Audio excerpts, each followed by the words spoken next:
3장에서 바울사도는 우리들은 육체를 신뢰할 수 있지만 그러나 그것을 의지해서는 안 되고 오히려 그러한 것들을 배설물로 여기고 오직 온전한 부활을 소망해야 한다고 그렇게 강조했습니다.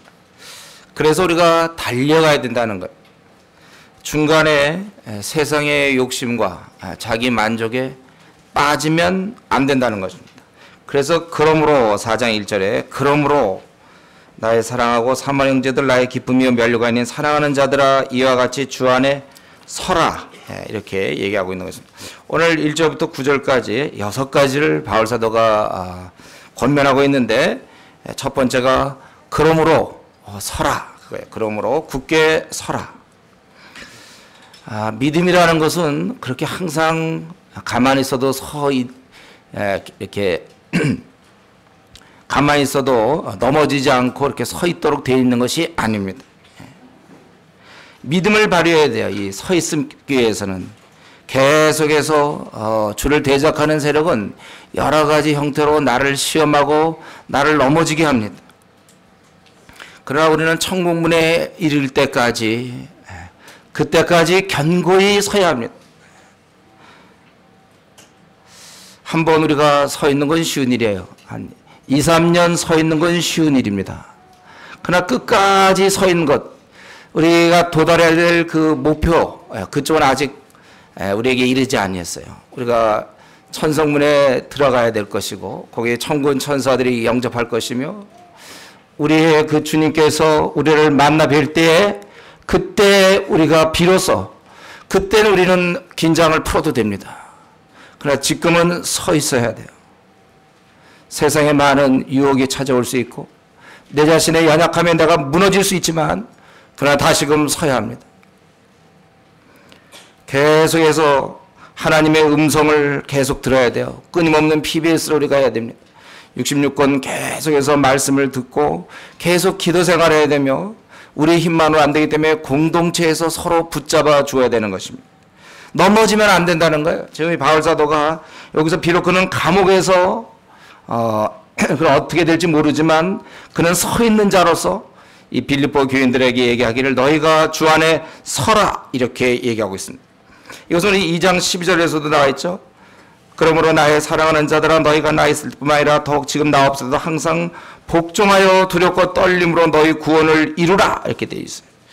두렵고 떨림으로 너희 구원을 이루어야 된다. 우리 이전에 황영조 선수가 올림픽에 나가서 마라톤을 해서 금메달을 땄어요. 그때 중계방송을 했는데 그가 막 선두에 나와서 막 뛰고 이제 마지막 한 바퀴 스타디움에 들어와서 한 바퀴 돌 때 그때 모든 그 방송을 지켜본 모든 사람 다 일어나서 마지막 한 바퀴 분명히 뒤와는 차이가 많이 났고 분명히 이제 우승이 확실하지만 그래도 마지막 한 바퀴 행여나 어떻게 돼? 그걸 딱 그 테이프를 끊는 그 순간까지는 마음을 놓을 수가 없어요. 마지막 한 바퀴 그거 누가 보더라도 되는 거예요. 그래도 아주 조마조마해. 그래도 여러분 마지막 한 바퀴 남았다고 이제 끄고 그 다음에 이제 뭐 자기 할 일 할 사람 없어. 그거 그래도 되나 안 되나 있잖아요. 뒷사람이 저 약간 멀리 떨어져 오르지만은 그래도 마지막 어떻게 되나 막 조마조마. 근데 됐어요. 그래서 와 하고 좋아하는 거지. 그런 거 비슷해요. 여러분이 지금은 그 아무도 흉내낼 수 없고 아무도 얻을 수 없는 천국 백성 이 땅에서 그 고귀한 존재가 우리가 되었습니다. 우리가 참 위대한 인물이 되었고 하나님의 아들이요 딸 세상에서 그 누구도 얻을 수 없는 높은 가치를 소유한 최고의 사람들이 되었는데 여기서 넘어질까 조심해야 된다. 마귀가 공격하고 있어요. 여러 가지 시험을 우리에게 주고 있습니다. 우리를 실족해 하려고 합니다. 이걸 이겨내야 돼요. 때때로 우리의 감정에 우리는 노예가 될 수 있어요. 성경에는 그래서 뭐라고 그랬냐면 복종하여 두렵고 떨림으로 너희 구원을 이루라. 복종하라. 너 자신을 복종시켜야 돼. 네가 살아 움직이면 안 된다는 것입니다. 너의 원함과 내 마음의 뜻이 살아있으면 안 되고 그거를 복종시켜야 돼요. 그래서 우리가 이거 두렵고 떨림으로 너희 구원을 이루라 이렇게 돼 있어요. 마찬가지입니다. 이제 바울 사도는 이 감옥에 있으면서 사랑하는 빌립보 교인들 향하여 서라, 굳게 서라. 너희가 이 원래 뜻이 굳게 서라는 거예요. 너희 있는 자리에서 빼앗기면 안 된다. 사단은 여러 가지 면으로 우리를 공격할 거예요. 어쩔 수 없는 상황이라고 얘기할 겁니다. 그럼에도 불구하고 서라. 넘어진 듯 하면 빨리 일어나셔야 합니다.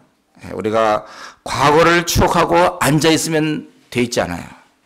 절대로 안 돼요. 우리는 내가 넘어진 듯 했을 때 빨리, 이전 신앙만 못할 때 빨리 회개하고 결단해야 합니다. 우리가 달리기를 할 때도 마찬가지죠. 마라톤을 뛴다 할 때도 만약 혹시라도 내가 잠깐 넘어졌으면 그래도 빨리 일어나서 뛰어야지. 내 신앙생활에서 조금이라도 내가 어떤 틈이 보이고 내가 어떻게 되면 그때 그 자리에 머물러 있으면 안 돼요. 일어나야 됩니다. 오늘 일어나십시오, 여러분. 지금까지 어떻게 지냈는지 모르겠어요. 잘 지냈든지 못 지냈든지 관계없습니다. 오늘 일어나세요. 주께서 일어나라고 하십니다. 서라. 어째서 네가 힘이 빠져서 그러고 있으며 어째서 거기 누워서 엎드려서 민적거리고 있는가. 서라. 우리 신앙생활은 끝까지 우리 주님 만나 배울 그때까지 경계를 늦추면 하고 근신해야 될 거고 그래서 어떻게든지 열심히 품고 주를 섬겨야 돼. 이 정도는 되지 않을까. 태만해서 되는 게 아니에요. 나 그동안 신앙생활 이렇게 했으니까 이제 요걸 유지하면 그렇게 안 돼 있어요. 신앙은 절대로 매일매일의 것이에요. 어느 순간 불과 한 열흘만이라도 아니 5일만이라도 내가 잠깐 한눈 파 하루만이라도 한눈을 파면 안 되게 돼 있어요. 과거를 추억하지 마십시오. 신앙생활 잘했던 과거 그 추억하지 마세요. 그건 오히려 해가 돼요. 오히려 그 사람에게. 자기가 한번 올라갔기 때문에 항상 신앙이 그런 상태로 있을 거라고는 다 까먹어놨는데 다 까먹었는데도 아직도 그거 붙잡고 있으면 됩니까? 사단의 공격이에요. 너 신앙 좋지 않느냐. 그 정도인데 뭐 지금도 괜찮아. 지금 평가가 중요해. 지금 오늘 평가. 하나님 앞에서 서라. 아주 그냥 열심히 마라톤 할 때 어떻게 중간에 말이죠. 한눈 팔며 앉아서 쉴 수 있습니까? 끝까지 마칠 때까지 끝까지 뛰는 거예요. 끝까지 뛰어야 돼.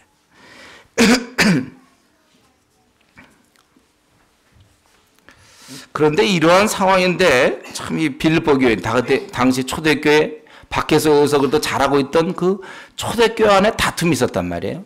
바로 유오디아와 순두계. 내가 유오디아를 권하고 순두계를 권하노니 주 안에서 같은 마음을 품으라. 또 참으로 나와 멍에를 같이 앉아 내게 구하노니 복음에 나와 함께 힘쓰던 저 부녀들을 돕고 또한 글레멘드와 그 외에 나의 동역자를 도우라. 그 이름들이 생명책에 있느니라. 지금 아주 어려운 상황인데 주를 대적하는 세력이 우리를 쓰러뜨리려고 혈안이 되어 있는데 여러분 그 쇼트트랙 하는 거 봤습니까? 그거 어떻게 하면 막 앞에 나갈까요? 두 번째, 세 번째 막 나가려고 그러는 데 있잖아요. 제가 내가 그래도 첫 번째로 지금 나가니까 좀 괜찮지 않을까. 이럴 수가 없어요. 그 막 끝날 때까지 긴장해야 된단 말이에요. 지금 그런 상황인데 이때 이 두 여자 유오디아와 순두계 이 사람들이 지금 서로 이런 상황에서 어떻게 다투고 있는가. 서 있도록 서로 붙잡아 줘도 될까 말까 한데 다투고 있다니. 그렇기 때문에 어떻게 하겠습니까? 먼저 너희들이 유오디아 순두계를 권하노니 주 안에서 같은 마음을 품어라. 그리고 또 나와 멍에를 같이 한 자 네게. 이게 누군지 정확히 모르겠어요. 빌립보 교회를 대충 얘기하겠죠. 너희들이 그 부녀들을 도와야 된다. 싸우는 사람은 어떻게 하든지 해결해 주든지 그렇게 해야 되고 또 글레멘드와 그의 아예 동역자를 도우라. 이렇게 얘기했습니다. 화해하도록 중재하고 여러 동역자를 도우라. 여러분 우리 유오디아와 순두계 그 사람에 대해서 얘기하기를 바울 사도는 나와 멍에를 같이 앉아 네게 권해 복음에 나와 함께 힘쓰던 저 부녀 바로 이게 유오디아와 순두계입니다. 그들을 도우라고 그랬어요. 이 유오디아와 순두계는 비록 복음에 함께 힘쓰던 자였지만 이렇게 둘이 싸웠다는 것입니다. 우리는 이런 걸 볼 때 항상 다시 한번 생각해야 돼요. 복음에 함께 수고한다고 해서 그렇다고 해도 이 문제는 또 다른 문제예요. 다투는 문제. 한 개인이 열심히 있다고 해도 또 그가 하나님께 충성한다고 해도 대인 관계는 전혀 다른 문제입니다. 그가 주님을 잘 섬겨도 부모와 자식 간의 관계는 연연히 다르고 부부 간에도 전혀 관계를 잘 못할 수가 있는 것입니다. 사람과의 관계도 잘 못할 수가 있어요. 우리는 누가 주님을 잘 섬기면 왠지 그 사람은 주위 사람과 관계도 잘할 거라고 우리는 좀 그렇게 생각해 줘요. 전혀 다른 문제예요. 그가 운전 잘한다고 영어 잘합니까? 전혀 다른 문제예요. 신앙 원래 좋으면 잘해야 되죠. 아무래도 그의 심령이 평안하고 그러니까 다른 사람 대할 때 벌써 섬기는 자세가 되고 형제 자매를 바라볼 때 주께서 대신 죽으신 형제겠구나. 그 잘하는 그렇게 물론 기본적인 갖출 거야. 신앙생활 잘하는 사람이. 그러나 그렇다고 해도 이런 대인관계는 저절로 잘 되는 것이 아닙니다. 주님께는 참 잘하는데 주님께는 되게 충성하는데도 주위 사람들과 관계에서 참 마찰을 빚는 사람들이 참 많습니다. 기도 많이 하는 사람인데 네. 그런데요. 그래도 마찰은 더 세. 오늘 제가 기도 많이 할 때 위험하다고 그랬죠. 하나님의 계시의 말씀 없이 기도만 많이 하면 고집 세질 수 있다고 그랬어요. 기도 많이 하는데 대인관계 진짜 못하는 사람이 있어요. 도무지 주위에 사람이 없어요. 아무리 기도 많이 하고 하나님께 나름대로 충성을 해도 이런 걸 할 줄 몰라요, 당초. 이 관계의 자람도 또 배워야 할 기술입니다. 그의 자라온 배경, 그리고 자라오면서 그 상처, 이런 것들이 이제 묻혀가지고 대인관계를 어렵게 만드는 것이죠. 참 그런 경우 많아요. 참 그 신앙 참 좋은 것 같고 열심히고 뭐 주님에서 헌신하고 뭐 주를 위해서 뭐 아프리카 가고 뭐 좋아. 근데 너무 관계를 못해. 사람들과 왜 이렇게 못하는지 몰라. 예, 그의 자라온 배경, 그가 어떠한 인생 역정 이런 게 굉장히 중요한 거예요. 그러니까 많이 싸우죠. 그 당시 지금 싸울 시간이 어디 있습니까? 유오디아, 순두계. 지금 초대교회로서 복음의 지금 핍박 중에서 자기들이 열심히 품고 막 주를 섬겨야 되고 또 열심히 이렇게 해야 되는데 서로 동역해야 되고 격려해야 되는데 싸우고 있다는 것이죠. 저는 이제 이걸 보면서 야, 사람의 문제는 정말 이 시대를 초월하는 거구나. 그때나 지금이나 이런 문제. 예.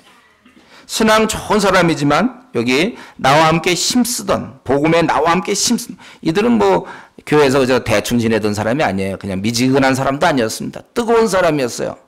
바울이 나와 함께 힘쓰던 복음에 나와 함께 힘쓰던 자라고 얘기했습니다. 그런데 이런 사람도 남과 싸우고 다툰다는 거. 그렇기 때문에 여러분 우리가 주위 사람들의 그런 신앙사라는 모습 때문에 우리가 실망해서는 안 됩니다. 때때로 우리 교회 직분자끼리 싸우면 때로 목사와 누가 좀 싸운다고 해서 여러분 그걸 혹시 지켜보고 실족하지 마세요. 다 인간들이 그 모양이에요. 우리 요한 3서 1장 9절 어떻게 됐습니까? 디오드레베가 공동체의 지도자였지만 으뜸되기를 좋아했다고 그러잖아요. 자기에게서 권위를 항상 확보하려고 아주 자나깨나 그의 관심은 교회에서 자기 권위 확보하는 거예요. 디오드레베. 그럴 때 바울사도 요한이 뭐라 그랬습니까? 본받지 마라. 이따가 교회는 그건 주님이 해결할 문제 그 사람에 대해서. 거기 데메드리오가 있지 않느냐? 그를 본받으라. 교회는 어떤 사람은 으뜸되기를 좋아하는 사람이 있고 어떤 사람은 정말 섬기려는 사람이 있단 말이에요. 섬기려는 사람은 본받으라. 여러분 어쩐지 우리 때때로 우리 막 조상들끼리 싸움이 벌어졌다든가 미리 얘기하지만 너무 흥분하지 마세요. 저 최근에 기도생활 안 하더니만 저러나 보다 이렇게 생각해요. 오히려 가서 콰이타임 합니까? 좀 물어보고. 그거 아마 그런 이유가 있을 거예요. 뭔가 신앙적인 문제가 있고. 인간에 대해서 실망하지 마세요. 왜 저 사람 저 교회 생활 그렇게 오래 했는데 왜 그렇게까지 꾀째짜고 그냥 후두세고 왜 저러는가. 괜찮아요. 그런 거 원래.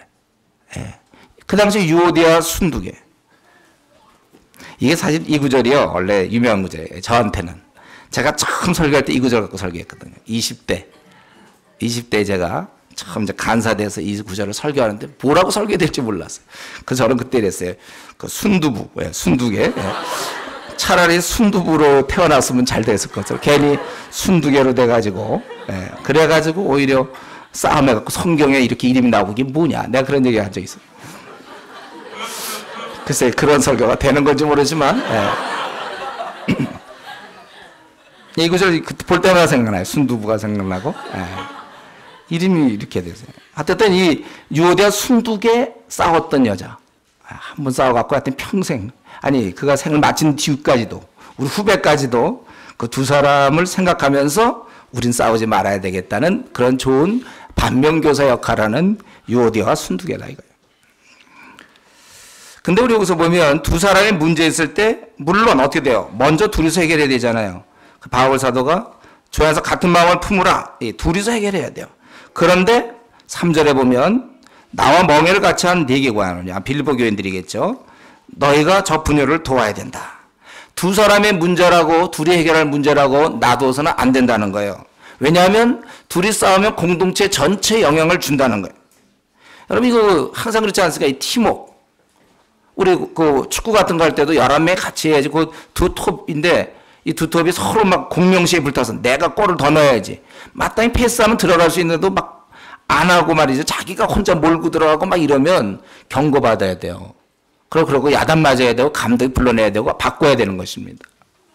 여러분 이게 우리 교회에서의 어떤 사람이 신앙이 없는 건 개인의 문제로 보지 마세요. 공동체의 문제입니다. 공동체의 문제.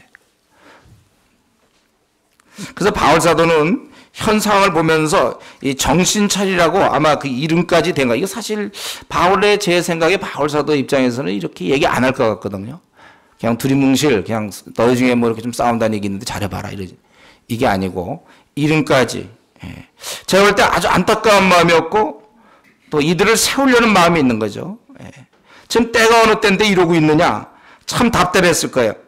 바울은 감옥에서도 어쨌든 시대 사람들에게 복음을 전하고 그것 때문에 또 질투하던 사람들이 또 복음 전하는 걸 보면서 오히려 기뻐하고 막 어떻게 하면 하나님 나라 확장을 위해서 목숨 다하여 모든 기회들을 다 이용하여 어떻게 하든지 하나님 나라를 위하여 정말 이 확장을 위해서 자기는 온갖 힘을 다 써서 진력하고 있는데 다른 한쪽에서는 이런 어이없는 행동을 하고 있다는 거예요. 정신 차려라 그러죠. 정신 차려라. 이게 결국은 제가 보니까 이들이 싸울 수 있었던 이유가 결국 작은 문제에 파묻혀 있기 때문에 그러니까 큰 싸움이 앞에 있는 것을 보지 못했기 때문에 저는 그렇게 생각해. 이 사람들이 자기들이 지금 해야 될 엄청난 그 싸움을 제대로 못 보고 당장 자기들의 문제에 파묻혀 있기 때문에 그럴 때 바울 사도가 유오디아와 순두개를 권해요. 여기에는 깊은 사랑이 들어가요. 정신 차리라고 하는 그런 모습이 있습니다. 아마 이들은 굉장히 기분 나쁘고 체면이 아주 말이 아니겠죠. 적어도 유오디아를 권하고 순두개. 그들이 교회 처음 나온 사람 둘이 싸운다 그 정도는 아니었을 것 같아요. 적어도 지도급에 있는 이제 오늘날 따진다면 암흑의 권사 두 사람이라도 여전도 회장과 뭐 누구 이 정도 되겠죠. 굉장히 창피한 노릇 아닙니까? 어쩜 바울과 원수로 이제 할 줄 알아요. 내 이름을 얘기하다니. 그러나 이렇게라도 해서 저들이 하나님 앞에 올바로 서기를 원하는 그러한 마음이 바울 속에 있는 것이죠. 바울 사도는 뭐 이러면서 그 감옥에 있는데 밖에 사람들이 다 잘하고 그랬으면 좋겠지만 자기는 감옥에서 힘들었는데 또 밖에 사람들은 그래요. 이런 가운데 낙심하지는 않았습니다. 바울도 이렇게 사역하는 거예요. 계속 문제 생기면 할 수 없죠. 그냥 풀어나가는 거죠. 낙심 없습니다. 그 문제 생겼는 건 거기서 내가 어떻게 하나님의 일꾼으로 어떻게 할 것인가. 우리 모두가 이곳에 앉아있는 여러분들은 다 하나님의 일꾼으로 이제 일할 것입니다. 앞으로 우리나라 한국 교회를 생각하고 우리 3,800만 명의 복음을 증거할 것이고 큰 싸움으로 할당할 때 우리 안에 또 계속되고 뭐 여러 문제 우리는 열심히 하지만 딴청하는 사람들이 있고 막 이럴 때 어떻게 할 것인가. 뭘 어떻게 하냐 이거예요. 그냥 해나가는 거예요. 또 그런 상황에서 다만 낙심하지 않는 거예요. 그냥 하는 겁니다. 때때로 우리 뭐 조장일을 한다. 조원들 전화해도 안 나오고 문자 메시지만 안 받고 뭐 그러면 어떻게 합니까? 그런 가운데서 하는 거예요. 어쩔 수가 없어. 이런 거 안 하려면 이제 바울직을 사도직을 포기하는 거죠. 안 해. 아유 싸우든지 말든지 그냥 답답해 죽겠는데 그만해. 나 안 해. 그러는 건 아니죠. 여러분 혹시 저는 이 면에서 우리 모든 성도들이 더 강했으면 좋겠어요. 더 강해서 그래 사람들이 그렇게 말도 안 듣고 고집 피우고 자기 길 가고 막 그렇다 할지라도 끝까지 자기 그저 할 일을 하는 거예요. 그냥 내가 하나님 앞에서 결국 하나님 앞에서 평가받거든. 하나님 앞에서 내가 그저 일 생기면 생기는 대로 그냥 풀어나갈 뿐이죠. 낙심은 없다. 낙심 없어. 지금 성도들에게 부녀를 돕고 또 주위에 있는 동역자들 그들을 돕고 또한 글레멘드와 그 외에 나의 동역자들을 도우라. 그들 이름들이 생명책이 격려하기 위해서 그러는 거죠. 생명책이 있다. 우리 이름이 다 있는 거 아닙니까 여러분. 글레멘드가 있다. 우리는 우리도 있죠. 그럼요. 우리도 여기 생명책에 우리 이름이 있죠. 다 기록이 딱 돼 있죠. 다 저와 여러분 이름이 딱 기록되어 있는 거예요. 이렇게 이름이 쫙 이름이 기록되어 있어요. 생명책에. 별로 뭐 이렇게 담담한 것 같아요. 제가 보니까. 제가 좀 하나님 앞에 원하는 건 바로 이런 거예요. 그냥 좀 설교를 좀 잘해봤으면 좋겠어요. 그래서 생명체 여러분 이름이 기록됩니다. 막 거기들 막 졸도하려는 막 그런 분위기. 뭐 이런 분위기가 연출돼야 되는데 있지요도 그냥 다들 침착하고 그래서 생명책에 있느니라. 얼마나 격려가 될까요 그때. 야 생명책에 내 이름이 있구나. 가끔씩 생각하세요. 여러분 이름이 하늘나라 생명책에 기록되어 있고 하나님께서 나를 받으셨고 내가 그러니까 저 하나님 앞에 좀 어느 정도 이렇게 하는 걸 봐갖고 늘 것 같은데 생명책에 딱 기록되어 있고 내가 거기에 걸맞게 살아가야 되겠다. 근데 지금 뭘 얘기하고 있냐면 생명책 얘기하고 싶은 게 아니고 너희 도와야 된다. 계속 서로 돌보는 것이 중요하다는 거예요. 지금 바울 사도는 좀 영적 전쟁을 생각하고 있습니다. 서로 좀 돌봐서 이걸 뚫고 나가야 되는데 이 마귀의 공격은 계속되고 있어요. 그래서 그들이 지속적으로 서 있어야 되기 때문에 서로 돌보면서 서로 붙잡아줘야 된다는 것입니다. 세상의 그런 세속적인 유혹, 또 견디기 어려운 그런 시험들, 그런 앞에서 행여나 신앙을 잃을까봐 우리 크리스찬들은 서로 돌봐야 된다는 것입니다. 이 돌봄은 싸움의 한 형태입니다. 그러니까 가족을 잃지 않으려는, 성도를 잃지 하려는 아주 그러한 몸짓이라고 볼 수 있어요. 돌본다는 것은. 전도가 천국 백성을 얻으려는 시도라면은 이 돌봄은 얻은 천국 백성을 잃지 않으려는 그러한 운동인 것입니다. 우리가 사람을 얻으려고 애를 써야 돼요. 천국 백성을 더 늘려나가려고 아주 우리는 무던히 애를 써야 되고 그 다음에 얻은 그들을 또 잃지 않으려고 무던히 애를 써야 됩니다. 이게 돌봄이죠. 그래서 우리가 이 남을 잘 돌보는 거 이거 우리가 해야 될 중요한 우리의 임무임을 우리가 이 시간 다시 한번 상기해야 됩니다. 상기시켜야 되는 거예요. 제발 우리가 교회만 와서 예배만 보고 집에 가는 일이 없도록 하십시오. 우리 한국교회에 이런 사람이 너무 많아서 문제예요. 아니면 활동임을 좋아하는 사람이 있어요. 모임 좋아하고 활동 좋아하고 뭐 동기 모임하면 절대 안 빠지고 막 이런. 우리가 절대로 신앙생활 나나 그저 예배 드리고 나나 가고 이게 아니고 서로 이 돌봐야 한다는 거예요. 목사가 지금 이 설교하는 것도 이제 돌봄의 한 형태입니다. 목사가 여러분 설교 안 하면 또 그것도 이상하겠죠. 제가 나 설교 안 해. 그럼 오늘은 있잖아요. 나 설교 안 해. 그래 보세요. 당연히 해야 될 거죠. 여러분도 옆사람, 앞사람, 뒷사람 돌보는 게 그게 당연한 일이라니까요. 항상 내 문제만 생각하고 날 그렇게 좀 열심히 하라 강요하나 우리 조장은 왜 자꾸 그러나 나를 왜 그렇게 하지 막 좀 나 자유롭게 믿고 싶어. 지금 이런 어린아이 단계를 여러분 빨리 뛰어넘으십시오. 그게 아니고 여러분이 각자 지금 다른 사람을 돌봐야 된다니까요. 서로 돌봐야 되는 거예요. 직분이 있든 없든 이미 그리스도인이 된 순간 다른 사람을 돌보는 것이 성도의 마땅한 일이라는 거예요. 우리는 돌봐야 될 입장이에요.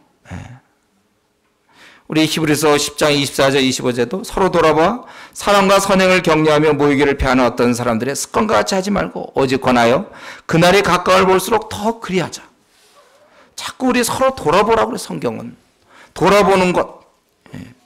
이거 자꾸 성격으로 돌리는 사람이 있어요. 저는 성격상 좀 이렇게 좀 부끄러움 많이 타는 편이고요. 성격상 좀 이렇게 남의 문제에 관여 안 하고 저는 좀 그냥 좀 그런 편입니다. 뭐가 그래요? 그러긴요. 그걸 바꿔야죠. 그래 그리스도인이 된다는 것은 남을 돌보는 걸 전제하고 있다. 주님을 따르겠다는 건 주님이 바로 우리 돌보다가 십자가에 죽으신 거 아닌가요? 그러니까 이 돌보는 문제를 이상하게 그냥 안 해도 되는 일처럼 생각해. 나 그냥 교회 나와서 예배 드리고 그리고 집에 그럼 가야지요. 집 가야지요. 또 가지 말래요? 그냥 돌보다 가야 해요. 돌보다. 평소에 왜 전화 안 합니까? 왜 조장이 나한테 꼭 전화해야 됩니까? 나는 왜 우리 다른 성도한테 전화 안 합니까? 왜 문자 안 날립니까? 꼭 내가 마음에 있는 자매나 형제한테 또 날리는 건 또 뭡니까? 그런 돌봄 말고 모든 자에 우리가 돌볼 책임이 있어요. 누가 오늘 처음 왔다 그러면 다들 여기 있는 모든 사람이 그 사람 돌봐야 되는데 이렇게 되는 거죠. 그래서 질서가 필요해서 이제 우리 목사님이 누가 좀 돌봐라 이렇게 되는 거죠. 모두가 다 돌봐야 되는 거예요, 여러분요. 누가 처음 왔었는데 처음 왔구나. 나는 지금 나는 누구랑 얘기해.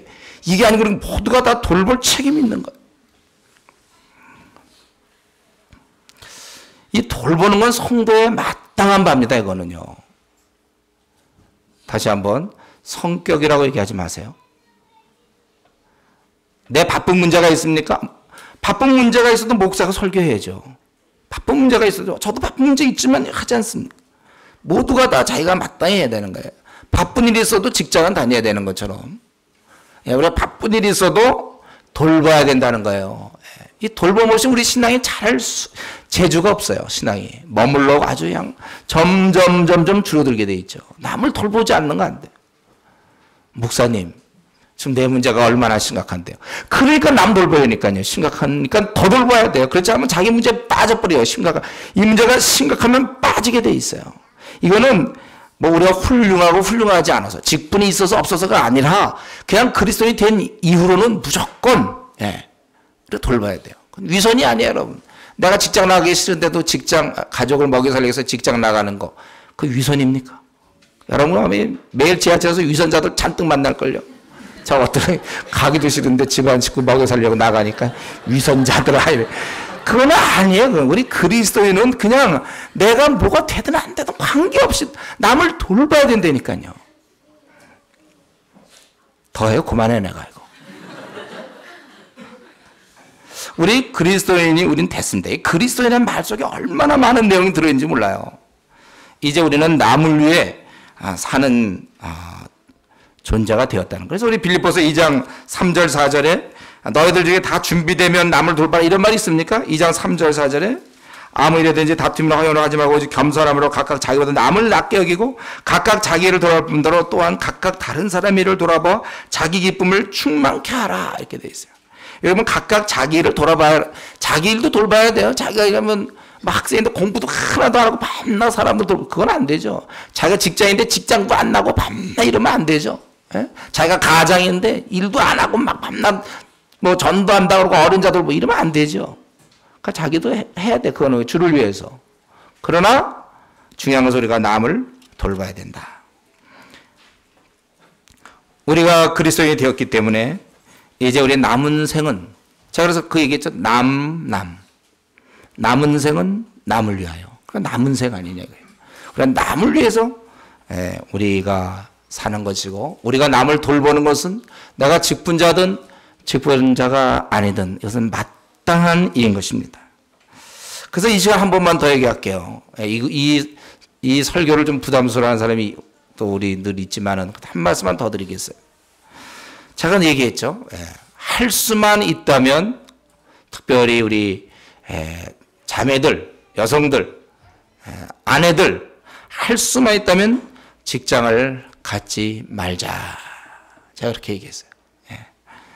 이 얘기는 항상 좀 쉽지가 않아 이거는. 그러나 여전히 이것은 사실입니다. 할 수만 있으면 직장 갖지 않도록 하셔요. 왜냐하면 자기를 돌봐야 돼요. 자기가 이제 그동안 하는 거 자기를 많이 돌봐야 되고 아기를 돌봐야 되기 때문에 그렇습니다. 하나님이 나에게 가장 가까이 주신 거 아기를 돌보지 않으면 어떡할까요?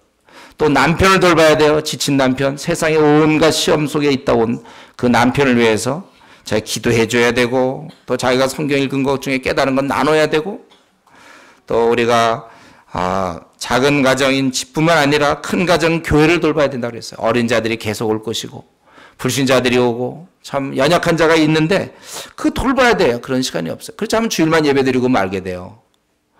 그리고 우리 이 땅에 있는 불신자 돌봐야 됩니다.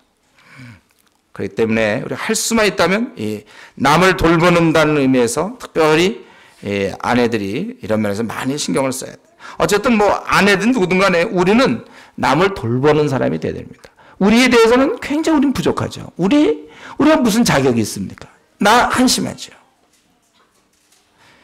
내가 어느 정도 되면 돕겠다. 이런 건 없다고 그랬어요, 제가. 한심한 모습 그대로 우리는 어린 자를 돌봐야 됩니다. 지금 중요한 건 이런 설교 들을 때 남을 돌보는 자가 되라. 오늘 목사님 말씀, 남을 돌보는 자가 되자. 적자, 좋은 말씀.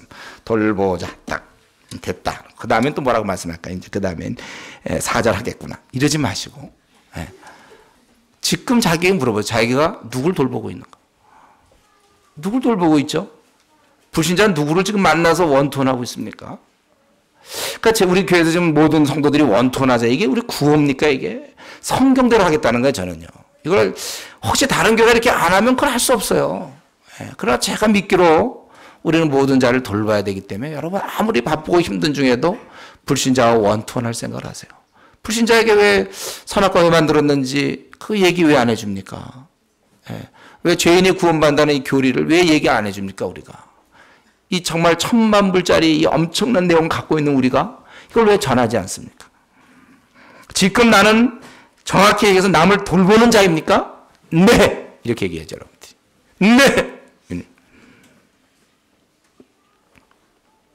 그래서 내 문제만 항상 우리 가족과 내 문제만 빠져 있는 거 아닌지 우리 자신을 돌아봐야 되겠어요. 그리고 이제 이게 지금 첫 번째입니다. 지금까지 얘기한 게 이제 첫 번째. 두 번째, 항상 기뻐하라. 주 안에서 항상 기뻐하라. 내가 다시 말하니 기뻐하라. 우리는 이제 이 구절을 딱 대할 때 우리의 기본적인 태도는 뭐냐면 하도 많이 들었다 그거죠. 이제 기뻐하라. 이거 너무 많이 들었다. 여러분 이거 항상 기뻐하라. 이게 그러니까 그만큼 중요한 거야 이게. 자꾸 나오는 거 있잖아요. 그만큼 중요한 거예요. 그냥 바오서신 보면요 결국 똑같아요. 가만 보면 결국 똑같은 말이죠. 뭐 우리가 항상 기뻐하라. 지금 상황은 굉장히 불리합니다. 그리스도인들은 소수며 그런 가운데 대로마적의 박해가 있어요. 아주 조직적인 박해가 있어요. 씨를 말리는 겁니다. 자녀 죽이고 남편 죽이고 아내 죽이고요. 처절하게 죽이고 박해와 어려움이 있어요. 여기에 또한 우리는 이 나그네 길이 기본적으로 신락원이기 때문에 우리에게 주어지는 고통, 뭐 시험에 떨어진다든가 원하던 뭐 직장이 잘 안 된다든가 뭐 결혼 문제 또 뭐 상처 뭐 갈등 부부 간의 갈등 뭐 부모와 자식 간의 갈등 이웃과의 갈등 하여튼 기본적인 또 병 낫는 거 원하는 데 되지 않는 이런 고통 이런 고통에 이런 것이 같이 있는 상황이에요. 그런 가운데도 주 안에서 항상 기뻐하라. 빌립보 교인이기 때문만 얘기한 게 아니라 이 시대를 사는 오늘날에 사는 우리에게도 마찬가지예요. 하나님께서는 우리가 패배자로 살길 원하지 않아요. 이 기쁨으로 살아. 기뻐하라. 기뻐할 것이 없는 상황에서도 기뻐하라 이거예요. 아니 목사님 우리 집안의 형편을 지금 알고 있습니까? 모르지만 기뻐하라 그거예요. 그건 분명해요. 항상 기뻐하라. 돈도 없고요. 또 뭐도 어떻게 되고요. 짜자자자작 그래 아는데 기뻐하라니까요. 하나님의 백성이 하나님의 보호와 다스림과 이끄심을 받는 자들인데 이 땅에 벌어지는 일로 요동하지 않기를 우리 하나님 원해요. 천상의 기쁨을 우리가 늘 유지하기를 바라고 계십니다. 가정이 힘들고 또 먹기 살기에 벅차고 또 속상한 일, 참 답답한 일, 이건 참 답답한 일, 참 괴로운 일 많지만 이 하늘의 아버지가 계시니 그 힘든 상황에서도 기뻐하시기를 하나님이 원하신다는 거예요. 가련한 인생이지만 그래도 기뻐하라 그렇게 얘기하고 있어요. 아니라면 우리를 이끄시는 하나님 아버지를 우리가 불신하는 것이에요. 무시하는 처사라는 거죠. 그러니까 이 마귀는 어떻게 하냐면요. 믿는 사람들이 구원을 얻는 거를 어떻게 그건 할 수 없어요. 하나님 주시는 구원이니까. 그러나 마귀는 이 구원을 우리 믿는 자들이 얻은 것은 그건 어쩔 수가 없지만 최소한도 그 구원 얻는 자가 누리는 기쁨, 그거는 빼앗으려고 한다는 거예요. 그건 할 수 있어요, 마귀가. 우리가 하나님이 구원 얻은 자에게 정말 한량없이 부어주는 그 기쁨만큼은 마귀가 그것을 빼앗을 수 있다는 거예요. 그러니까 항상 기뻐하라. 내가 다시 말하니 기뻐하라. 이거는 승리자가 되라는 거예요. 여러분 만약에 우리가 권투시합이라든가 뭐 요즘 격투기든지 뭐 좋은데 상대방이 마음 놓고 그냥 막 때리는데 한참 때려 침 빠지게. 그리고 상대방을 딱 봤는데 상대방은 가만히 있어요. 아무렇지도 않은 듯이. 그러면 지게 돼 있는 거야, 그거는요. 가끔 우리 영화에 그런 거 나오잖아요. 주인공이 이제 누구 막 때리는데 상대방은 한참 맞더니 가만히 있다가 끝날 쯤 돼서 한 대 푹 치는 거 있잖아요. 그래서 쓰러지고 이런 거. 이게 싸우면 안 돼. 원래 사단이 그 정도면 기쁨 빼앗을 거라고 생각했는데 우리가 즐거워하거든. 아니 가정에 그런 어려움, 직장에 그 정도 어려움, 결혼에 그 정도 어려움은 제가 이제 분명히 풀주고 있겠구나. 근데 안 그래. 그래, 그럴 수 있지. 그러나 주께서 나를 인도하고 있다. 그래야 이제 사단이 기가 죽는 거죠. 같이 막 이러면 안 되는 거예요. 왜 결혼을 했지만 이런 거 있습니까? 혹시 뭐 삼각관계 이런 건 아니지만 내가 정말 무슨 뭐 한 남자를 사랑했다, 한 여자를 사랑했는데 결혼을 했다. 그랬을 때 그 막 결혼을 한 것까지는 막을 수 없어. 그러나 결혼했을 때 괴롭도록 막 복수하고 막 혹시 이런 영화가 있는지 모르겠지만요. 막 빼앗아 가려고 하는 그런 모습을 한번 생각해 보세요. 결혼까지는 할 수 없어요. 하는 거 어떻게 막을 수는 없어. 그러나 그다음부터 그 이웃으로 이사 가가지고 그냥 가서 막 그 두 가지 이간질 시켜갖고 둘이 못 살고 평생 그런 즐거움을 빼앗을 수 있다. 마귀가 그럴 수 있다는 거예요. 구원을 우리가 얻었어요. 구원 얻었을 때 우리 좋은 게 뭡니까? 기쁨을 누리잖아요. 우리는 이 땅에서. 하늘나라에 의해서 주어지는 기쁨과 평안을 누리는데 그걸 빼앗는 거예요. 구원은 어쩔 수 없지만 기쁨은 빼앗을 수 있어요. 우리 구원 얻은 건 빼앗을 수 없죠. 그거는. 아무리 마귀가 노력해도 우리의 구원은 빼앗을 수 없어요. 그러나 구원 얻은 자의 그 기쁨과 즐거움과 그 평안은 빼앗을 수 있다는 거예요. 세상의 여러 가지 일로 공격하여. 그래서 우리 보고 항상 기뻐할 것을 얘기하고 또한 너희 관용을 모든 사람에게 알게 하라. 주께서 가까우시니라. 여기 보면 두 번째로는 우리가 기뻐할 뿐만 아니라 이 땅에서 만나는 모든 사람에게 관용을 베풀라고 그랬어요. 이 관용하면 제일 먼저 떠오르는 게 뭡니까? 친절이에요, 친절. 그 무뚝뚝하지 말란 말이죠. 제가 우리 그 미안합니다. 경상도 뭐 무뚝뚝 이런 거 있어요. 그거는 안 통해 우리는 이제는. 과거에는 경상도 오히려 그게 매력처럼 얘기할 적도 있지만 이런 거 없습니다. 이제는 우리는 친절. 관용을 베풀라는 건 친절하는 거요. 온유하라는 뜻이 있습니다. 온유. 양보하라는 뜻이에요. 양보. 아량을 베풀라는 것이고 관대라는 뜻. 이게 모두가 다 관용에 들어갑니다. 그래서 우리가 이 나그네 길을 갈 때 혹시 우리가 뭐 사업을 한다든가 손님을 만날 때 관대하게 할 수 있어야 돼요. 거래처 사람 만날 때 우리가 아량을 베풀 수 있어야 됩니다. 너무 박하게 그러지 말고 온유와 양보와 아량. 내가 예를 들면 좀 지위가 높은 어떤 입장이 되었다. 아랫사람에 대했을 때 좀 아량을 베풀라는 거. 아량. 알아요. 그렇게 하면 안 되는 거 알지만 그래도 아량을 베풀라는 거. 거래처 사람들에게 나보다 힘이 없는 사람들에게 아량을 베풀라는 거예요. 우리 친절하라는 거예요. 그리스도인들은 친절하라. 이것이 마땅해. 왜냐하면 우리 천국 시민이 이 땅을 거니는데 만나는 사람 누구에게나 나는 너무 좋으니까. 나는 괜찮고 나는 지금 휘파람 불고 난 너무 좋아. 그러니까 만나는 사람마다 먼저 인사할 수 있고 친절 베풀 수 있잖아요. 여러분 자기가 기분 좋을 때 제가 영국에 있을 때 보면은 지나가는 사람끼리 이렇게 인사도 하고 그러거든요. 모르는 사람한테 인사도 하고. 근데 기분 되게 안 좋아 보세요. 모르는 사람 그냥 지나갈 수 있잖아요. 자기가 여유가 있으니까 인사도 하고 자기가 준비되면 사람 만나고 자기가 준비 안 되면 이제 문자 메시지 날라와도 그냥 안 받는 거 아닙니까?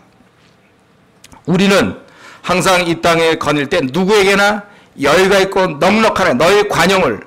그러니까 우리 이웃 생각납니까? 이웃과 뭐 담에 뭐가 뭐 넘어왔니 많이 뭐 그래서 신문에 나와요. 그 가끔 둘이 뭐 담 갖고 싸웠다. 넉넉하게 네 담 가져라 이렇게 돼야죠. 네가 마음껏 꾸며라 이렇게 하면 되잖아요.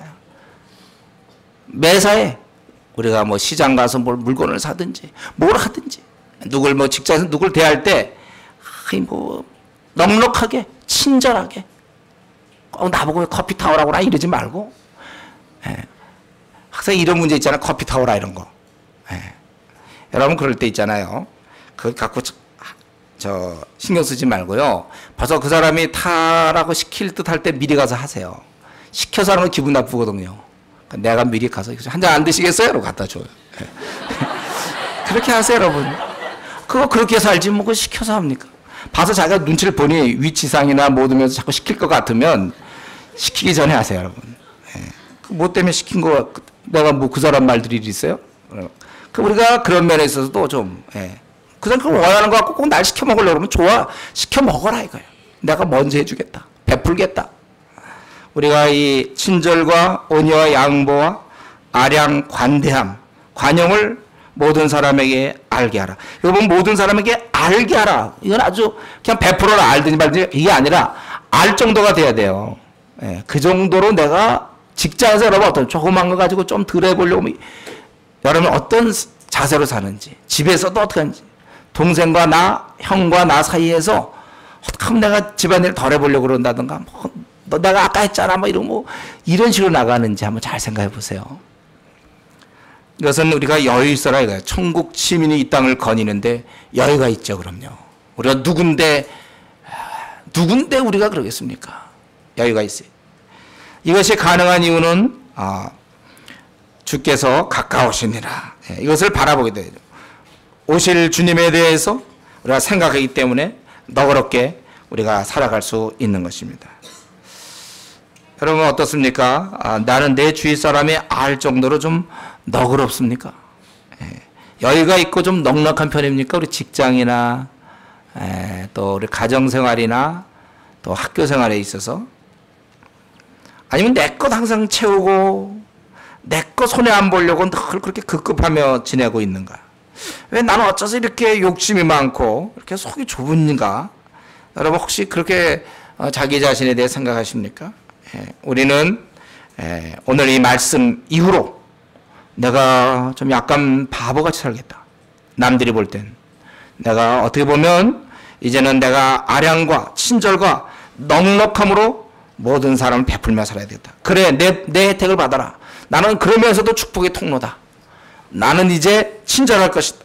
내가 이웃에게 관용을 베풀어야 될 것이다. 이것을 여러분 결심하세요. 마음을 좀 피세요. 마음을 열고 내가 베풀어야 되겠다. 그냥 이게 아주 쪼그라들지 말고 베풀어야 되겠다. 이런 생각을 하십니다. 우리가 이렇게 살면서 이제 우리에게 부딪히는 문제, 여러 어려움 이것은 기도로 해결하라. 그러니까 지금 제가 뭐 말씀드렸어요? 기뻐할 것을 얘기했고 또 우리가 돌볼 것을 얘기했고 설 것을 얘기했고 또 돌볼 것을 얘기했고 이제 기뻐할 것을 얘기했고 지금 관용을 얘기했죠. 그러면 다섯 번째가 되네. 네 번째 다섯 번째가 이제 바울 사도의 권명 중에 염려하지 말고 오직 모든 일에 6절입니다. 기도와 간구로 너희 구할 것을 감사함으로 하나님께 아뢰라. 그러한 모든 지각에 뛰어난 하나님의 평강이 그리스도 예수 안에서 너희 마음과 생각을 지키시리라. 여러분 여기 보면 아무것도 염려하지 말고 이렇게 얘기하고 있지 않습니까? 염려될 사항이 우리에게 있다는 거예요. 그렇게 상황은 오는데 하지 말라는 것이죠. 그러니까 기도를 해결하는 거예요. 우리에게 여러 가지 어려움이 있어요. 말 못할 자기만의 고민이 있습니다. 그것은 기도로 해결하는 거예요. 갖고 있지 말라는 것이에요. 여기서 보면 하나님께 아뢰라. 염려하지 말고 아뢰라. 우리는 해결할 능력이 없어요. 제가 이전에 한번 그런 예를 좀 쓴 적이 있었죠. 만약 내가 회사에 있는데 내가 만약에 무슨 어떤 청구서를 받았다. 회사에서 물건을 샀다든가 혹시 그런 청구서가 왔으면 그건 내가 갖고 있으면 안 되죠. 그거는 빨리 그 회계부나 어떤 재정부에 갖다 줘야 돼. 그건 내가 처리할 문제가 아니에요. 이 땅에서 우리는 하루에도 한 뭐 6, 7가지? 한 달에도 한 100가지? 우리는 많은 어려움을 이렇게 계속 찾아와요. 그것을 우리가 맞닥뜨리면 우리는 연매로가 되는 거예요. 그걸 내가 패스시켜야 돼요. 그러니까 재정부로 넘겨야 된단 말이에요. 그거는. 왜냐하면 우리는 집을 능력이 없어요. 그건 내가 해결할 수가 없어요. 여기서 만약에 기자재를 뭐 3억어치 샀다. 그럼 내가 그걸 영수증을 이렇게 보고, 그거 원고를 보고, 청구서를 보고, 내가 주고 말이죠. 3억 원을 어떻게 갚나. 막 혼자 고민하면 되겠습니까? 집을 파나. 그냥 가서 줘, 거기다가. 회사에 그런 부가 있어요, 그거. 안 다녀와서 모르죠? 예. 예, 있다, 그런 거. 갖다 주면 되는 거. 염려는 원래 내가 그럴 만한 능력이 없음을 여러분 좀 인정 좀 하세요. 예. 과대평가하지 마세요, 여러분들이. 세상에 생기는 어려움을 자기가 해결할 수 있을 것처럼 괜히 잠을 안 자. 그건 괜히 잠을 안 자는 거예요. 괜히 자기가 그 청구서 갖고 있잖아요. 괜히 자기가 거의 어떻게 갚지 이거. 괜히 그러는 거예요, 자기가. 지금 신입사원인데도 불구하고. 괜히 그거 붙잡고 말이에요. 잠을 괜히 못 자는 거야, 그러고 자기. 억울하지 않습니까? 왜 그것 때문에 잠을 못 잡니까? 내일 그 재정부에 넘기면 되는데. 그걸 자기가 뭐 사장인가 지금? 예. 그 되지도 않아. 자기가 그 3억 어떻게 갚습니까? 그 다음에 또 날라올 텐데 6억 또 날라올 텐데. 빨리 넘겨야 돼요. 염려할 수 있다는 거 어떻게 보면 약간 교만한 사람이에요. 예. 자기가 마치 뭐 해결도 할 수 있는 것처럼. 예. 염려는 넘기는 거예요. 염려는 넘겨야지 자기가 붙잡으면 안 돼. 그렇기 때문에 자연스럽게 염려와 그 다음에 기도가 나오잖아요. 내가 이 글을 써도 비슷할 것 같아요. 염려하니 너희들 기도하라. 이 정도는 나도 이제 배웠어요. 염려할 때 기도한다는 거 정도는 우리도 알고 있지 않나요? 문제는 이제 그걸 안 써먹어서 문제지. 염려를 자기가 붙잡는 거예요. 그러지 말라는 거예요, 여러분. 우리는 우리의 힘으로 할 게 하나도 없습니다. 하나님께 아뢰세요, 여러분. 하나님께 아뢰세요. 그래서 괜히 이 염려 때문에 예배도 빠지고 뭐 자기가 풀어보려고 뭐 알아보고 뭐 직장 문제 무슨 뭐 그러지 마요. 아무리 중요한 시험이 있고 뭐가 있어도 예배 드리고 왜냐하면 하나님이 해결해 주실 거거든. 최선을 다해서 하면 되는 거예요.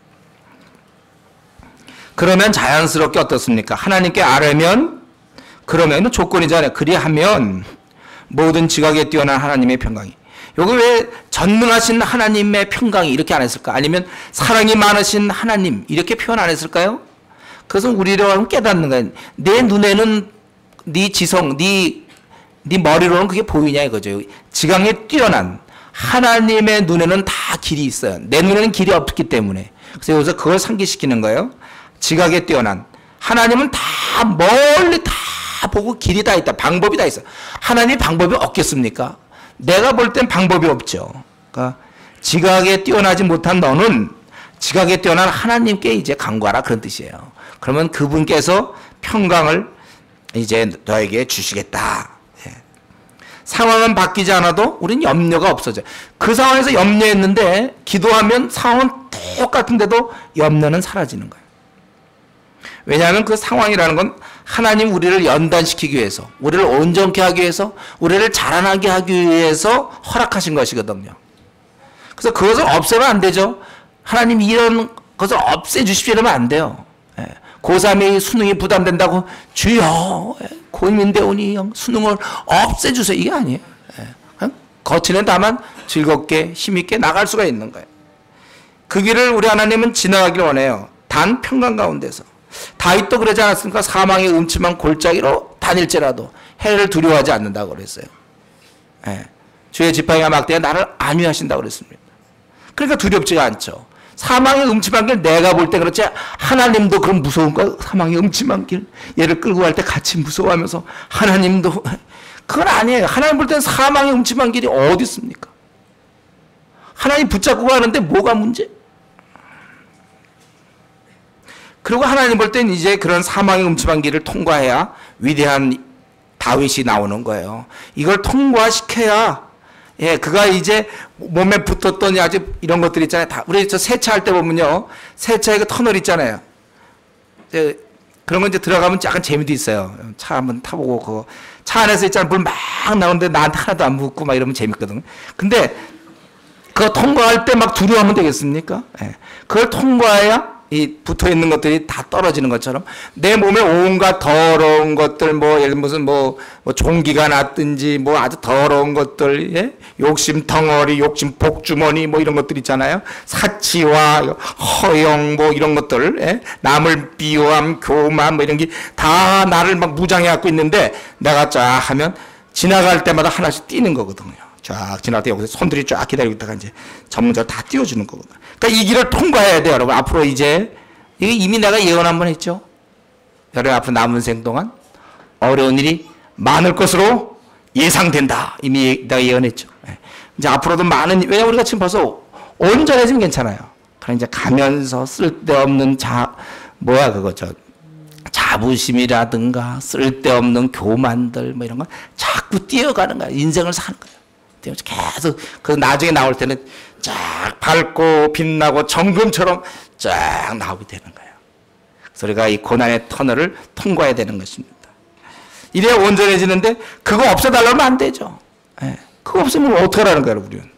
그대로 그냥 혹주머니며 사치주머니며 교만 이거 다 들고 그렇게 살겠다는 건가요? 그걸 치우겠다는 거예요.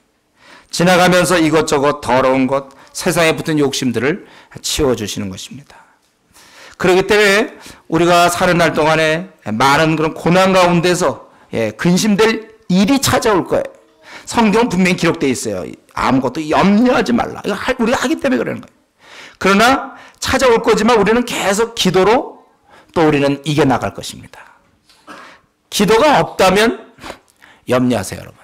그때 염려하셔야 돼요. 기도가 없다면. 염려를 부수는 기도. 염려를 아주 망가뜨리는 기도. 한번 따라하겠습니다. 염려를 망가뜨리는 기도. 염려하지 마세요, 여러분. 그래서 어떤 사람은 이제 예배 시간에 염려하지 않고 끝날 쯤 되면 다시 또 들고 나가요. 염려. 또 집에 가서 이제 일주일 동안 해야 되니까. 그거 안 하면 심심하잖아요. 그때 염려. 여러분, 우리가 쉽게 해서 불이 난다고 해서 내 마음에 막 불이 나면 이게 염려라면 이걸 끌 수 있는 게 일단 물이 있으면 되잖아요. 물. 거기다 보면 여기 오직 모든 것을 기도하고 너희 구할 것을 감사함으로, 이 감사함까지 나와요.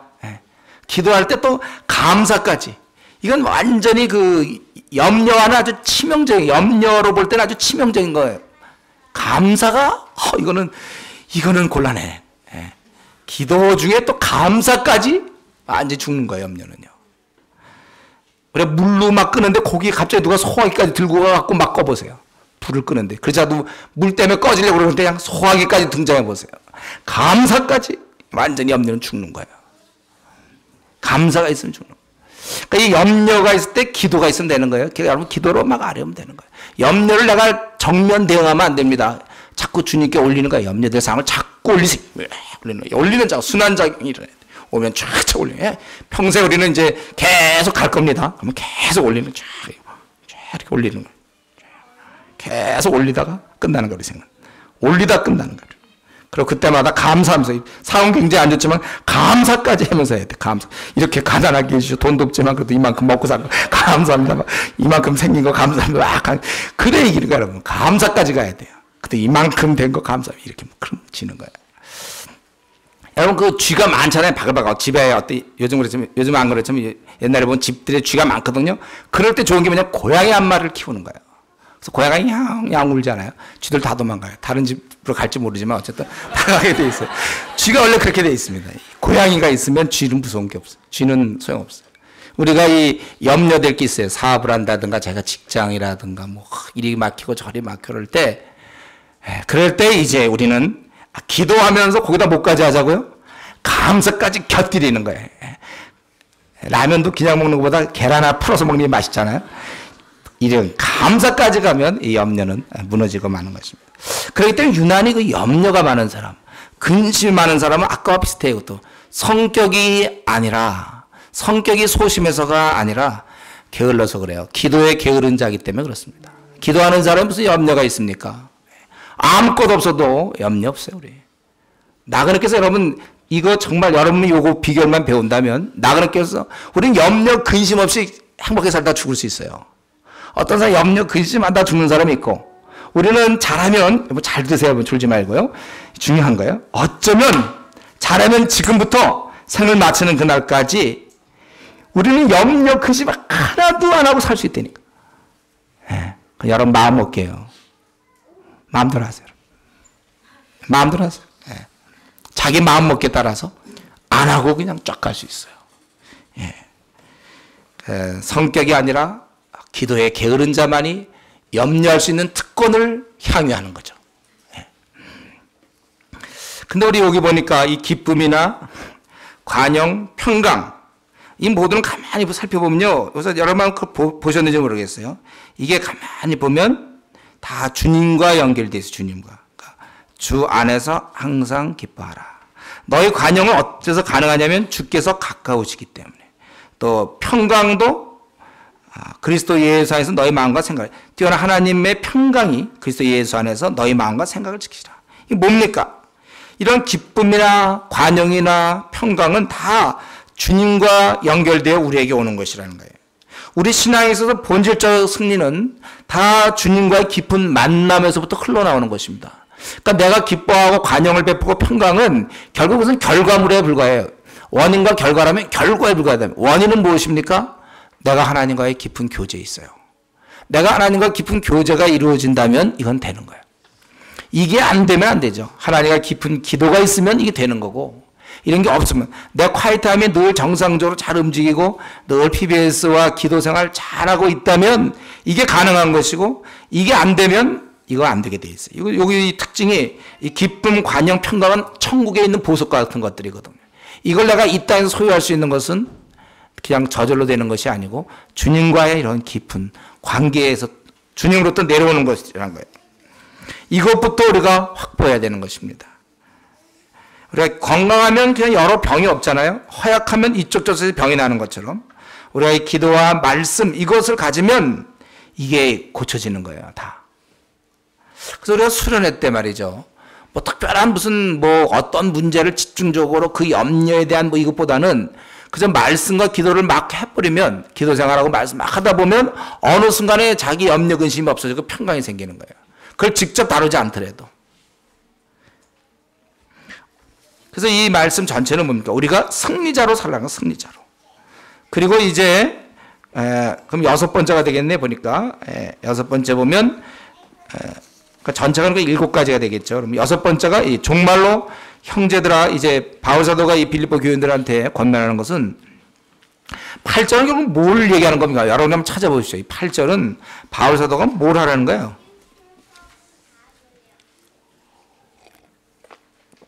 예, 좋은 것들을 생각하라는 거예요. 생각하라는 권면입니다. 생각하라는 명령이에요.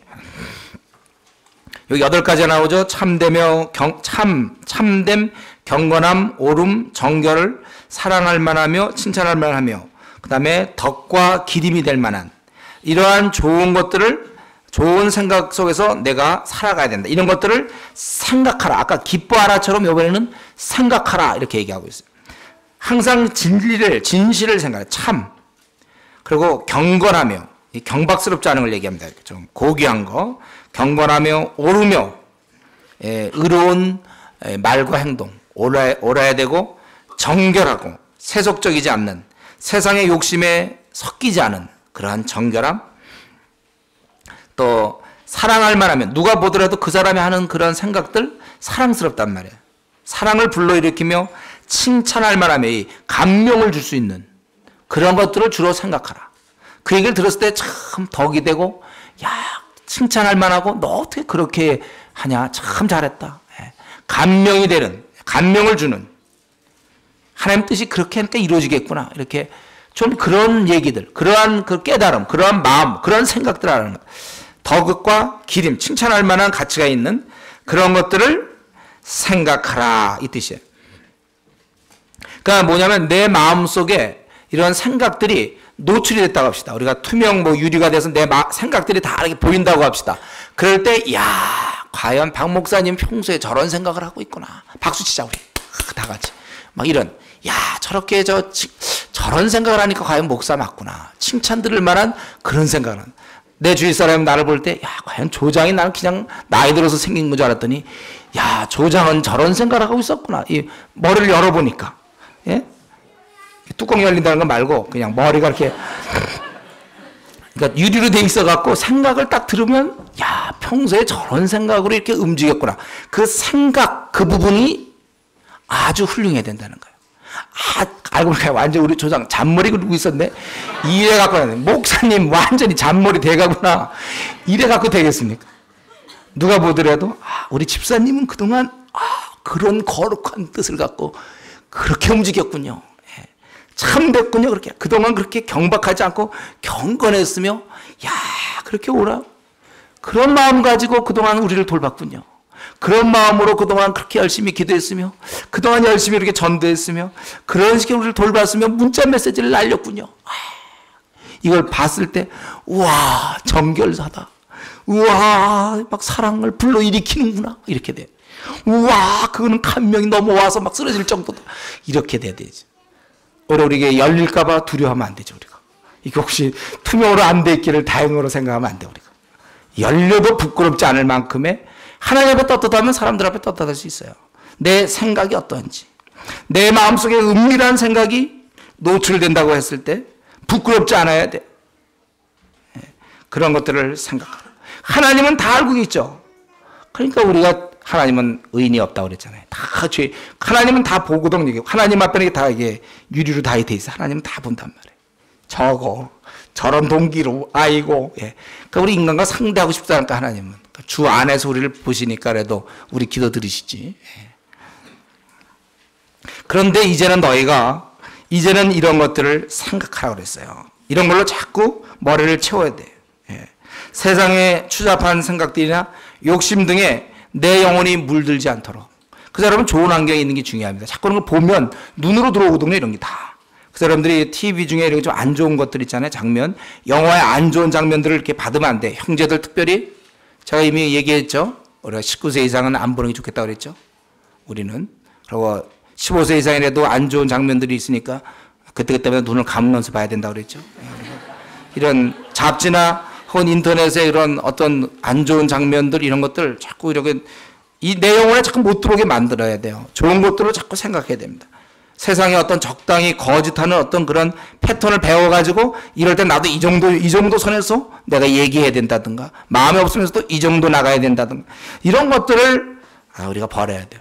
대저 그 마음의 생각이 어떠하면 그 위인도 그런즉. 잠언 23장 7절의 말씀입니다. 우리 디모데전서 4장 6절에 보면 선한 일꾼이 되길 원합니까, 여러분? 선한 일꾼이 되길 원합니까? 그러면 선한 교훈으로 양육받으라 이렇게 돼 있잖아요. 디모데전서 4장 6절에. 선한 교훈으로 양육받을 때 선한 일꾼이 되는 거예요. 그래서 우리 중고등학교 때 말씀을 많이 넣어줘야 걔가 훌륭한 애가 되는 거예요, 원래. 집에서 그걸 많이 가르쳐줘야 되는 거예요, 부모가. 가끔 그런 경우 있어요. 뭐냐면 너무 평소에 밤낮 세상적인 얘기를 하기 때문에 내가 그런 얘기 직접 들었어요. 어떤 사람 주일날 오면요. 좀 자기가 대화할 때 조심하면 돼요. 자기가 혹시 자기도 모르게 튀어나올까 봐. 평소에 보던 무슨 연속극이나 아니면 뭐 자기 어떤 세상적인 생각 밤낮 일주일 내내 떠들다가 있잖아요. 딱 와서 주일날 집 사거든요. 주일날 자기 집 분자라든가 하면 이제 입단속을 해야 되는 거 이때. 자기도 모르게 튀어나올 수가 있단 말이죠. 그래서 조심스럽게 해서 주의를 경건하게 하루를 조용히 보내야 되는 그런 사람도 있어요. 그냥 머릿속에 밤낮 그것만 들었으면 나오죠. 평소에 이런 게 좋은 생각만 들었으면 오히려 튀어나와야죠. 그냥 툭툭 나오면 밤낮 그냥 의로운 말씀, 이게 칭찬 들을 만한, 야, 너 어떻게 그런 생각하냐? 이렇게 도전을 줘야 되는데 이건 감추기 급급해요. 왜냐하면 감춰야 돼. 자기 생각이 튀어나올까 봐. 그 다음 봉기 밤낮 그런 것만 보고 밤낮 감춰요. 생각을 감춰야 돼. 여러분 이거 생각을 훈련하라고 그랬어요. 생각을 훈련하라. 예, 명령입니다. 생각을 훈련하라. 잠재의식조차도 그렇게 될 수 있도록 노력하셔야 돼요. 저희 그때 빌립보서 말씀드렸죠. 제가 빌립보서 이전에 아마 들은 분 있을지 몰라요. 제가 대학 3학년 때 사실 이 잠재의식 이거 그때 처음 받고 도전받고, 야, 나는 그런 생각 해본 적이 없었거든. 내 생각을 훈련시켜야 된다는 생각을 못했는데 그때 제가 그때 그 얘기를 듣고 충격받았어요. 평소에 내 생각이 어떠하면 그 위인이 되는 거예요. 그 마음의 생각이 어떠하면 그 위인도 그런 쪽. 마음이 다 우리의 인격을 형성하는 거예요. 그러니까 이 생각을 잘하는 게 중요해요. 좋은 생각. 그래서 여러분 좋은 친구들을 만나야 되는 거예요. 그래서 우리 디모데에게도 바울 사도가 부탁하기를 주를 깨끗한 마음으로 쫓는 자들, 예? 주를 깨끗한 마음으로 쫓는 자들과 함께 의와 믿음과 사랑과 화평을 조치라. 그러니까 공동체가 참, 왜냐하면 이런 걸 자꾸 들으니까. 우리 태교할 때 있잖아요. 그런 경우가 있어요. 제가 우리 여성의 역할 얘기할 때 있죠. 태교할 때 굉장히 아기를 갖고 나서는요, 아주 생각도 그렇고 좋은 음악, 그 전까지는 막 아주 지저분하게 막 이런 거 하다가도 좋은 것만 보고 태교하는 사람이 있어요. 태교. 예. 그렇게. 그런 개념을 해야 돼. 여러분이 여러분 스스로를 이미 벌써 뭐 30, 50, 뭐 40, 뭐 이렇게 됐지만 여러분을 태교한다는 마음을 가지고 좋은 분위기에 날 갖다가 자꾸 두는 거예요. 그래서 이게, 철이 철을 날카롭게 하는 것처럼 친구가 사람의 얼굴을 빛나게 하는 것도 바로 이런 거죠. 좋은 쪽으로 자꾸 내를 하는 거예요. 그래서 여러분들이 시간 될 때 뭐 운전할 때라든가 뭐 극동방송을 듣는다든가 또는 뭐 테이프를 듣는다거나 자꾸 이렇게 끊임없이 자기 생각을 계속 그 거룩하고 경건한 거로 자꾸 자기를 모는 거예요. 그러면서 저 찬양 들으면 좋죠. 찬양을 많이 듣는 거 좋고, 그 다음에 찬양을 부르잖아요. 타락할 시간이 없어요. 찬양 부르면. 계속 자기가 자기 귀에다 들려주는데요. 찬양을. 높이 세 그분을 말하면 높이 여기다. 타락 못해요. 정말 찬양을 여러분 계속 해보세요. 위험한 사람 찬양 전혀 안 하는 사람. 걸어다니면서 찬양 전혀 안 하고, 테이블 들어도 무슨 유행가나 듣고 이러면 이제 유행 따라 가는 거죠. 그래서. 우리 자신을 훈련시키세요. 자신을 훈련시켜야 돼. 그러니까 저도 이제 그 핸드폰에 제 컬러링 같은 것도 잠깐이라도 저한테 전화가 오는 사람은 그걸 들으라고. 잠깐이라도 그런 생각하게. 이게 중요하거든. 우리가 이 좋은 생각에 파묻혀 진행이 중요하고, 그래서 배우자가 신앙이 좋아야 되는 거예요. 또 그 사람이 입에서 나오는 게 다 이런 생각들이거든요. 그러니까 생각을 통해서 얼마나 실제 우리의 위인됨, 내가 하나님의 아들, 딸로서 내가 이렇게 지낼 수 있는 건 그거거든요. 계속. 그래서 이 고립되어 있으면 안 돼. 그리스도인들이 항상 이런 쪽으로 열려 있어야 돼. 말씀과 기도, 찬양. 그러니까 안 믿는 친구와 늘 어울리면 어떻게 되나요? 이런 게 잘할 수가 없죠. 신앙에. 거룩에 이를 수가 없어요. 우리의 목표는 거룩인데 거룩할 재간이 있나? 밤나가 아멘이 지금 세상 얘기하는데요. 뭐. 연예인 얘기하는 거예요. 누가 뭐 성형수술 했다든가 뭐 이런 얘기만. 중고등 학생들이 왜 이렇게 연예인 되려고 합니까? 늘 연예인만 보니까 그 연예인의 그 동작 말할 때 그런 그때 분위기에서 그런 얘기만 맨날 보니까 자기도 그렇게 닮아가는 거예요. 우린 거룩해야 되는데. 신앙 좋은 친구들 여러분 만나세요. 내가 주로 만나는 사람이 어떤 류의 사람인가가 어쩌면 내가 결정될지 몰라요. 그런 류 정도밖에 안 되니까. 내가 만나는 사람이 그 정도면 나도 그 정도예요. 그리고 마지막으로 9절에 배우고 받고 듣고 본 바를 행하라. 참 이거 위에 있는 거 모든 걸 다 포함하겠죠. 배우고 받고 듣고 본 바를 행하라. 신앙은 항상 이거잖아요. 실제로 행해야죠. 저는 우리 PBS 하면서 제가 제일 염려하는 게 그거 아닙니까? 괜히 그 성경 지식이나 들고 뭔가 그거 나눴고 뭔가 새로운 깨달음을 얻었다고 좋아할까 봐. 그래서 여러분 그 PBS 쉐어링 할 땐 반드시, 그래서 나는 오늘 이 말씀에 따라 이제 누구를 만나겠으며, 내가 즉각적으로 내가 이제 무슨 요일 날 내가 뭘 하겠으며, 내가 누굴 찾아가서 용서를 구하겠으며, 내가 이런 행동을 하겠다. 이런 게 결론이 안 나온다면 그 PBS 하나 많아요. 그거는 괜히 지식만 교만케 하는 거예요. 자기 삶이 바뀌어야지. 뭐 그거 성경 누가 그거 그럴 바에 그냥 강의 듣죠.